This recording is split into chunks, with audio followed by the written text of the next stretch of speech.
Everyone, তো সবাইকে জানাই হ্যাপি ইন্ডিপেন্ডেন্স ডে। আর আছে 15 আগস্ট স্বাধীনতা দিবস। তো সবাইকে জানাই হ্যাপি ইন্ডিপেন্ডেন্স ডে।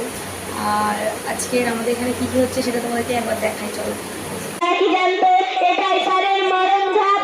সেদিন 2000-এর চেয়ে বেশি ভারতবাসীকে নির্মমভাবে হত্যা করা হয়েছিল। আর স্বাধীনতা দিবস, সেই সমস্ত স্বাধীনতা সংগ্রামীদের স্মরণ করে আমি আমার বক্তব্য ইতি করছি। করা হয়েছিল এই অনুষ্ঠানের পতাকা উত্তোলন অনুষ্ঠান এখনই শুরু হবে।